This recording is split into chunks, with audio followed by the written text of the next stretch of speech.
Hi there. We're going to talk about construction this time. And with any strand, including the construction strand, we try to start with stimulus and resource. And there's no better place to start, resource-wise perhaps, than Freble's own gifts. These are ideal resources for children to play with, to work with the cubes. These allow for exploration of shapes, building tools. They did inform work by some fine architects. One of them, probably the most famous of the 20th century, is Frank Lloyd Wright. He said that Freble's gifts had taught him so much. So we can think about the children when they begin working in construction, that they're thinking about things like symmetry, balance, movement, form is a key element here. A very good stimulus or resource which Freble himself applauded and all the time wanted to use is to look at the environment, to go to the child. In this case, I'm having, as a part of my resource, a map of Sion Hill. This is the campus that we're still on, our last month here in Sion Hill. You as a teacher and the children along with you could take a trail using maps as a resource, overhead images. There's so much available on Google now, photographs from the area, the children's own area. You could then use those as one part of your resource, and better yet, take children out on a trip around their local area, school, classroom. Ask them to record images, be it through photography or drawing or writing notes. It's a very good way of integrating PE also in terms of orienteering, or SESE, where children get a chance to explore their environment. It's something that means something to them. A great idea also is to take children to one of the resources that's perhaps local to the school. We get a little class here who went to the zoo and came back having gathered their materials, recyclable materials. They used images, drawings and photographs from the zoo, and they constructed animals. So that's one approach. If you couldn't get to the zoo, you could always go into the Natural History Museum. Some of you have been there with us already. These are free resources with good guides, and it's so important to have a starting point for the children. They could look in their own areas. They could see perhaps sculpture, different monuments that are in their own area, and they could design their own. They love nothing better than doing active, imaginative and creative sketches, perhaps creating a structure for an environment that they live in. This allows them to be free thinkers and to make something that is of their own creation for their environment. Other aspects would be, this artist is a Niki de Sanfal. Laura introduced me to this artist.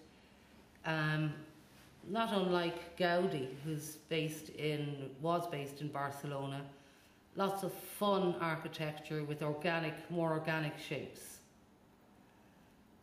There's so many, from Michelangelo right through the ages. There are so many artists, sculptural artists, architects, who can be a starting point and a stimulus for work in construction. Materials are the next thing you might need to think about after stimulus. And some of the materials that I'll show you here, they're easily available. Construction is a nice strand in that it's very green strand. It uses recyclable materials. One thing you want to avoid is having a lot of the same type of material. For example, if you ask children to bring in recyclables, the likelihood is that you're going to get lots of these cardboard boxes, cereal boxes. You'll also get a lot of milk cartons, and whilst they're strong and sturdy, they stink unless you make sure the children wash them out. So I think you need variety, curved items, things that are conical, apart from your regular boxes. Also, I want to point out these materials here.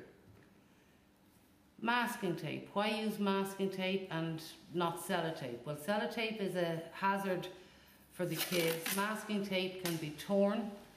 You don't have to have a roll for everybody in the class, because you can just go around and stick pieces to their table. It's much more robust than sellotape. As I said, sellotape is frustrating often for children because it sticks to itself. This doesn't need scissors. As I said, it can be torn, and also it takes paint or wet materials if you want to work with it. Of course you need rulers and other mathematical tools.